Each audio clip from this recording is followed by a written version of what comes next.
Hello friends, आप सभी का अपने एचडीएस ट्यूटोरियल पर स्वागत है। इस वीडियो में देखेंगे जेसीईआरटी क्लास 8 का model question set 2। Okay, model question set 2 science देखेंगे। देखिए, परीक्षा 2021 का है, 8 क्लास का, पूर्णांक 50 का है और प्रत्येक क्वेश्चन 2.5 मार्क्स का है। ओके, 2.5 मार्क्स का है। तो देखिए, पहला क्वेश्चन है, देखिए 61 नंबर से स्टार्ट हो रहा है और बाकी जो उधर 60 है या 59 है, ये बाकी सब्जेक्ट का है। 61 नंबर, निम्न में से कौन सी धातु द्रव्य अवस्था में पाई जाती है? तो देखिए, पहला ऑप्शन है लोहा, दूसरा जस्ता, तीसरा तांबा, चौथा पारा। तो इसका सही आंसर हो जाएगा ऑप्शन नंबर चौथा, पारा। पारा एक ऐसा धातु है जो द्रव्य अवस्था में पाया जाता है। आप लोग थर्मामीटर देखे होंगे। ओके, थर्मामीटर डॉक्टर जो पकड़ते हैं इस तरीके से रहता है। ओके, तो यहाँ पर जो रीडिंग रहता है उसमें एक पारा धातु रहता है जो टेम्परेचर बढ़ने पर ये फैलता है और अंदर मतलब इस तरीके से बढ़ता है। इसी से पता चलता है कि टेम्परेचर कितना है। फिर देखिए सेकेंड 62 नंबर का क्वेश्चन है, विद्यालय में बजने वाली घंटी किस धातु की बनी होती है? तो पहला ऑप्शन देखिए टीना, दूसरा तांबा, तीसरा लोहा, चौथा जस्ता। तो इसका सही आंसर हो जाएगा ऑप्शन नंबर दूसरा, तांबा। फिर देखिए नेक्स्ट 63 नंबर का क्वेश्चन है, सूक्ष्म जीव को देखने के लिए किस यंत्र का प्रयोग किया जाता है? तो देखिए, पहला ऑप्शन है सूक्ष्मदर्शी, दूसरा ऑप्शन है लेंस, तीसरा ऑप्शन है चश्मा, चौथा ऑप्शन है दूरबीन।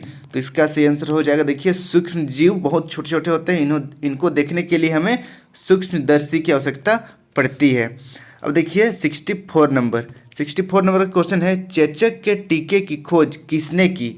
तो देखिए, पहला ऑप्शन है लुई पास्चर, दूसरा ऑप्शन है एडवर्ड जेनर, तीसरा ऑप्शन है एडवर्ड फ्लेमिंग, चौथा ऑप्शन है रॉबर्ट हुक। तो देखिए, इसका सही आंसर हो जाएगा ऑप्शन नंबर दूसरा। ओके, एडवर्ड जेनर, इसे याद रखिएगा, इंपॉर्टेंट है। चेचक की खोज किसने की थी? Edward Jenner. जब मैं एक एग्जाम दे रहा था कंपटीशन का, तब भी ये क्वेश्चन आया था कि चेचक की खोज किसने की थी। तो ये इस तरीके से ये सब इंपॉर्टेंट हो जाता है। आप अभी बस 8 क्लास में है तो बस यहाँ पर काम आएगा ऐसा बात नहीं है, आपको हमेशा काम आएगा। अगर आप कंपटीशन का तैयारी वगैरह कीजिएगा तो भी काम आएगा। फिर देखिए 65 नंबर का क्वेश्चन है, यौनारंभ की उम्र क्या होती है? ओके, यौनारंभ की उम्र क्या होती है? तो देखिए, पहला ऑप्शन है 10 से 12, दूसरा ऑप्शन है 12 से 14 और तीसरा ऑप्शन है 15 से 18 और चौथा ऑप्शन है 18 से 20। तो इसका सही आंसर हो जाएगा ऑप्शन नंबर दूसरा, 12 से 14 वर्ष। ओके, 12 से 14 वर्ष की उम्र में यौनारंभ प्रारंभ हो जाता है। फिर देखिए नेक्स्ट 66 नंबर का क्वेश्चन है, ऋतुस्राव लगभग कितने दिनों के अंतराल पर होता है? ओके, तो देखिए और वन क्वेश्चन रीड कर रहा हूँ, ऋतुस्राव लगभग कितने दिनों के अंतराल पर होता है? पहला ऑप्शन है 15 से 20, दूसरा ऑप्शन है 20 से 25, तीसरा ऑप्शन है 25 से 28, चौथा ऑप्शन है 28 से 30। तो देखिए, यहाँ पर एक्चुअल में पर्सन टू पर्सन यानी कि व्यक्ति ये मतलब अलग अलग हो सकता है, थोड़ा बहुत क्लियर है। लेकिन पहला ऑप्शन तो बिल्कुल गलत है, दूसरा ऑप्शन भी गलत है, तीसरा ऑप्शन और चौथा ऑप्शन ये दोनों सही हो सकता है। ओके, क्योंकि किसी किसी का थोड़ा सा मतलब अप डाउन होता है, किसी का अंतराल कम होता है, किसी का ज़्यादा, तो ये आप ये दोनों में से कोई एक देख लीजिएगा, दोनों में से एक सही होगा। पर अगर मुझे कहिएगा कि कौन सा सही है तो मैं ऑप्शन नंबर तीसरा को दूंगा, पर आप देख लीजिएगा तीसरा या चौथा, ये दोनों में से होगा सही एक। फिर देखते हैं 67 नंबर का क्वेश्चन है, गति की दिशा में परिवर्तन का कारण क्या है? ओके, तो देखिए किस कारण से गति की दिशा में परिवर्तन होता है? तो देखिए, पहला ऑप्शन है बल, दूसरा दाब, तीसरा क्षेत्रफल, चौथा दिशा। तो इसका सही आंसर हो जाएगा ऑप्शन नंबर पहला। ओके, बल। मान के चलिए वस्तु है इस ओर गतिशील है, इसको हम लोग बल देंगे तो इस ओर गतिशील कर सकते हैं। तो इस तरीके से वस्तु की दिशा में परिवर्तन हुआ तो किसके कारण हुआ? बल के कारण हुआ, इसलिए ऑप्शन नंबर पहला सही है। फिर देखिए नेक्स्ट 68 नंबर का क्वेश्चन है, घर्षण बल कब उत्पन्न होता है? तो देखिए, घर्षण बल कब उत्पन्न होता है? पहला ऑप्शन है जब विपरीत दिशा में बल लगता है, दूसरा ऑप्शन है जब वस्तु पर आकर्षण बल लगता है, तीसरा ऑप्शन है जब दो वस्तुओं के सतह संपर्क में होते हैं और चौथा ऑप्शन है जब वस्तुएं किसी चीज को आकर्षित करती है। तो देखिए, घर्षण बल तभी संभव हो सकता है जब दो वस्तुएं, ये एक वस्तुएं हैं और एक वस्तु नीचे है, ये दोनों एक दूसरे के संपर्क में रहे। ओके, तो मतलब जब संपर्क में रहता है सतह तभी घर्षण बल होता है। तो इस तरीके से ऑप्शन नंबर तीसरा सही हो जाएगा, जब दो वस्तुओं के सतह संपर्क में होते हैं। फिर देखिए नेक्स्ट 69 नंबर का क्वेश्चन है, शरीर द्वारा श्वसन में कौन सी गैस का उपयोग होता है। तो देखिए बहुत ही आसान क्वेश्चन है, बच्चों वाला क्वेश्चन है। कौन सा मतलब गैस हम लोग श्वास में लेते हैं ये पूछा जा रहा है। पहला ऑप्शन है ऑक्सीजन, दूसरा कार्बन डाइऑक्साइड, तीसरा नाइट्रोजन, चौथा इनमें से कोई नहीं। तो इसका सही आंसर हो जाएगा ऑप्शन नंबर पहला ऑक्सीजन। ओके, फिर देखिए नेक्स्ट 70 नंबर का क्वेश्चन है, आग बुझाने के लिए सबसे अच्छा सर्वत्र उपलब्ध पदार्थ कौन सा है। तो देखिए अगर कहीं पर आग पकड़ा हुआ है तो इसको हम लोग किस पदार्थ से आसानी से बुझा सकते हैं जो कि सभी जगह पाया जाता है। तो देखिए पहला ऑप्शन है जल, दूसरा हवा, तीसरा बालू, चौथा मिट्टी। तो इसका सही आंसर हो जाएगा ऑप्शन नंबर पहला जल। ओके, जल से हम लोग आग को आसानी से बुता सकते हैं या फिर उसे कंट्रोल कर सकते हैं। लेकिन यहाँ पर ध्यान देने वाली बात है, अगर आग लगी है कोई ऑयल से, कोई तेल से, ओके, कोई ऐसा तेल है जिससे पेट्रोल हो गया या फिर कोई किरोसिन तेल हो गया, कुछ अदर ऑयल हो गया, उससे अगर आग लगा है तो वहाँ पर पानी नहीं डालना चाहिए। इसको ध्यान देना। ओके, ये इंपॉर्टेंट है, तेल में आग लगा है तो पानी नहीं डालना चाहिए।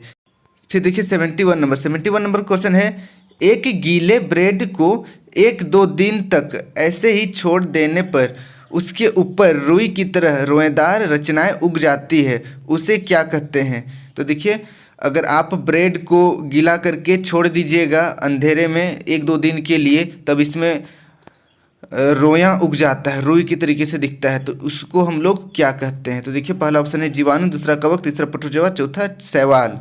तो इसका सही आंसर हो जाएगा ऑप्शन नंबर दूसरा कवक। ओके, इसको हम लोग कवक बोलेंगे, फंगी बोलेंगे। इसे नोट कर लीजिए या फिर इसे याद कर लीजिएगा। अब हम बढ़ते हैं नेक्स्ट 72 नंबर की ओर। 72 नंबर क्वेश्चन है, निम्न में से कौन सी स्थिति एक भ्रांति है। ओके, तो देखिए निम्नलिखित में से कौन सी स्थिति एक भ्रांति है, कहने का मतलब एक भ्रम है। ओके ना, कौन सी स्थिति एक भ्रम है। भ्रम मतलब ऐसे ही बेकार में लोग कह देता है, उसे कहते हैं भ्रम। तो देखिए यानी कि गलत फहमी, भ्रम को हम लोग गलत फहमी कह सकते हैं। पहला ऑप्शन है ऋतुस्राव की अवस्था में लड़कियों को आम दिनों की तरह ही काम करना चाहिए। दूसरा ऑप्शन है ऋतुस्राव की अवस्था में लड़कियों को घर के अन्य सदस्यों से अलग रहना चाहिए। तीसरा ऑप्शन है ऋतुस्राव की अवस्था में लड़कियों को रसोई नहीं पकाना चाहिए। चौथा ऑप्शन है उपयुक्त, दूसरा और तीसरा दोनों। तो देखिए कौन सा भ्रम है, क्लियर है। देखिए जब ऋतुस्राव मतलब मेंस्ट्रुएशन का टाइम आता है तो लड़कियां अक्सर अलग रहने की कोशिश करती है, ये एक भ्रम बस है, इसको ध्यान देना है। तो इसलिए ऑप्शन नंबर दूसरा और तीसरा ये दोनों सही है। ओके, इस तरीके से यहाँ पर चौथा ऑप्शन देखिए लिखा हुआ है उपयुक्त, दूसरा तीसरा दोनों, इसलिए ऑप्शन नंबर चौथा सही है, क्लियर है। तो इस तरीके से जब ऋतुस्राव का टाइम रहता है तो ऐसा नहीं है कि रसोई में नहीं एंट्री करना है, पूजा नहीं करना है, ये सब एक भ्रम बस है। ये सबसे अब हम लोगों को ऊपर उठना पड़ेगा। हम लोग अब 21वीं शताब्दी में हैं, ओके ना, 2021 यानी कि 21वीं शताब्दी में है, लोग चांद में पहुंच गया है, फिर भी पुरानी अवधारणाओं को लोग लेकर चलते हैं। फिर देखिए अब 73 नंबर क्वेश्चन है, वस्तुओं को दृश्य कौन बनाता है। तो देखिए किसकी वजह से हम लोग वस्तुओं को देख पाते हैं। पहला ऑप्शन है आँख, दूसरा ऑप्शन है प्रकाश, तीसरा ऑप्शन है दूरबीन, चौथा ऑप्शन है सूक्ष्मदर्शी। तो देखिए यहाँ पर कंफ्यूज नहीं होना है कि आँख और प्रकाश में, ओके ना। यहाँ पर देखिए ऑप्शन नंबर पहला जो है आँख है, हम लोग आँख से वस्तुओं को देखते हैं, आँख से वस्तुओं को हम लोग देखते हैं, लेकिन दृश्य कौन बनाता है, तो ये प्रकाश बनाता है, इसको ध्यान देना है। ओके, प्रकाश वस्तुओं को दृश्य बनाता है। तो यहाँ पर क्वेश्चन है दृश्य कौन बनाता है, इसीलिए ऑप्शन नंबर दूसरा सही हो जाएगा। अगर यहाँ पर लिखा रहता है किसके द्वारा हम लोग वस्तुओं को देखते हैं या पदार्थों को देखते हैं, तब यहाँ पर आँख होता है, लेकिन बोला गया है कि दृश्य कौन बनाता है, इसीलिए इसमें ऑप्शन नंबर दूसरा प्रकाश सही है। फिर देखिए नेक्स्ट 74 नंबर का क्वेश्चन है, निम्न में से कौन सी जोड़ी हमेशा बराबर होती है। तो देखिए कौन सा ऐसा जोड़ी है जो हमेशा बराबर होती है। पहला ऑप्शन है आपतन कोण और परावर्तन कोण, दूसरा ऑप्शन है आपतित किरण और परावर्तित किरण, तीसरा ऑप्शन है आपतन बिंदु और अभिलंब, चौथा ऑप्शन है आवर्तक सतह और परावर्तक सतह। तो देखिए इसमें ऑप्शन नंबर पहला सही हो जाएगा, आपतन कोण और परावर्तन कोण। मानकर चलिए सतह है, यहाँ पर प्रकाश आया और यहाँ से रिफ्लेक्ट होकर वापस चला गया। यहाँ पर हम लोग एक अगर लंब डालते हैं तो ये वाला हो गया हमारा आपतन कोण और ये वाला हो गया परावर्तन कोण, ये दोनों हमेशा बराबर रहता है, इसको ध्यान देना है, ये इंपॉर्टेंट है। फिर देखिए नेक्स्ट हम लोग बढ़ते हैं अब 75 नंबर की ओर।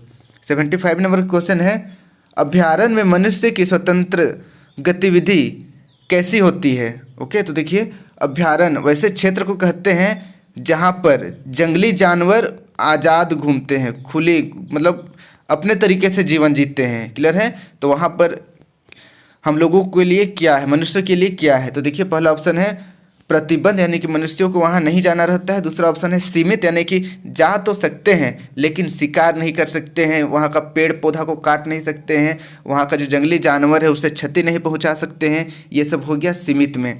और देखिए तीसरा ऑप्शन मनुष्य की इच्छा के अनुसार, नहीं, मनुष्य की इच्छा के अनुसार होगा तब तो वे लोग जंगली जानवरों को मार कर ही खा जाएंगे। वैसे भी आदमी लोग बहुत भूखा होता है, पेट भरा हुआ रहेगा फिर भी खा जाएगा ज़बरदस्ती। देखिए ऑप्शन नंबर जो था इनमें से कोई नहीं, तो इसका सही आंसर हो जाएगा ऑप्शन नंबर दूसरा। ओके, अभ्यारण्य में मनुष्य की स्वतंत्र गतिविधि कैसी होती है, सीमित होती है। ओके ना, मतलब जो क्षेत्र अभ्यारण्य है वहाँ पर मनुष्य जा तो सकते हैं लेकिन शिकार नहीं कर सकते हैं, वहाँ का पेड़ पौधे को काट नहीं सकते हैं और जंगली जानवरों को नुकसान नहीं पहुँचा सकते हैं। क्लियर है, और वहाँ पर अपना ज़मीन खरीद कर घर नहीं बना सकते, ये सब कुछ सीमित होता है, लिमिटेड होता है। फिर देखिए नेक्स्ट 76 नंबर का क्वेश्चन है, कौन सी गैस हरित गृह प्रभाव और वैश्विक तापमान के लिए मुख्य रूप से उत्तरदायी है। तो देखिए कौन सा ऐसा गैस है जो हरित गृह प्रभाव और ग्लोबल वार्मिंग, ओके, वैश्विक तापमान को हम लोग ग्लोबल वार्मिंग कहते हैं, इसका उत्तरदायी है। पहला ऑप्शन है कार्बन डाइऑक्साइड और मीथेन, दूसरा ऑप्शन है नाइट्रोजन और ऑक्सीजन, तीसरा ऑप्शन है ऑक्सीजन और इथेन, चौथा ऑप्शन है कार्बन डाइऑक्साइड और ऑक्सीजन। तो इसका सही आंसर हो जाएगा ऑप्शन नंबर पहला, कार्बन डाइऑक्साइड और मीथेन, ये दोनों हरित गृह प्रभाव वाला गैस है। फिर देखिए नेक्स्ट, तो इस तरीके से ऑप्शन नंबर पहला सही होगा। ओके ना, फिर देखिए नेक्स्ट 77 नंबर क्वेश्चन है, भारत की सबसे प्रसिद्ध नदी कौन सी है। तो देखिए भारत की सबसे प्रसिद्ध नदी कौन सी है। पहला ऑप्शन है कोसी, दूसरा यमुना, तीसरा कावेरी, चौथा गंगा। वैसे सभी प्रसिद्ध हैं लेकिन पूछा जा रहा है सबसे अधिक प्रसिद्ध कौन है, तो ऑप्शन नंबर पहला गंगा। क्लियर है, इसे याद कर लीजिएगा, ये एक जीके का क्वेश्चन है, जनरल नॉलेज का क्वेश्चन। फिर देखिए नेक्स्ट 78 नंबर क्वेश्चन है, झारखंड के किस शहर में लोहा इस्पात की फैक्ट्री है। तो देखिए पहला ऑप्शन है जमशेदपुर, दूसरा ऑप्शन है रांची, तीसरा धनबाद, चौथा हजारीबाग। तो इसका सही आंसर हो जाएगा ऑप्शन नंबर पहला, ओके, हजारीबाग, इसे नोट कर लीजिए। फिर देखिए नेक्स्ट 79 नंबर क्वेश्चन है, सामान्य वर्षा से कितना कम वर्षा होने पर सूखाग्रस्त क्षेत्र घोषित किया जाता है। तो देखिए सामान्य वर्षा से कितना कम होगा तो सूखा ग्रसित कर दिया जाएगा। पहला ऑप्शन है 80%, दूसरा ऑप्शन है 50%, तीसरा ऑप्शन है 40% और चौथा ऑप्शन है 20%। तो इसका आंसर हो जाएगा ऑप्शन नंबर दूसरा, ओके, 50%। तो देखिए सामान्य से 50% अगर कम वर्षा हो गया तो उसको बोलेंगे हम लोग कि क्षेत्र जो है सूखा ग्रसित हो चुका है। फिर देखिए नेक्स्ट 80 नंबर क्वेश्चन है, भारत में कुल बाघ संरक्षित क्षेत्रों की संख्या कितनी है। तो देखिए बाघ संरक्षित क्षेत्र की संख्या कितनी है। पहला ऑप्शन है 29, दूसरा ऑप्शन है 19, तीसरा ऑप्शन है 9, चौथा ऑप्शन है 5। तो इसका सही आंसर हो जाएगा ऑप्शन नंबर दूसरा 19, ओके। 19 ऐसे क्षेत्र हैं जहां पर बाघ को संरक्षित किया जाता है भारत में। तो इस तरीके से JCRT क्लास 8 का मॉडल क्वेश्चन सेट 2 का हम लोग साइंस का जितना भी क्वेश्चन आंसर था कंप्लीट किए। आई होप आपको वीडियो पसंद आया होगा। वीडियो अच्छी लगी तो वीडियो को लाइक कर दीजिए। अभी तक आप मेरे चैनल को HDS ट्यूटोरियल को सब्सक्राइब नहीं किया तो सब्सक्राइब कर लीजिए और साथ ही वीडियो को अपने दोस्तों के साथ जरूर शेयर करें और ज़्यादा से ज़्यादा लोगों को इस चैनल के साथ कनेक्ट करने का कोशिश करें। Thank you for watching my video. Have a good day.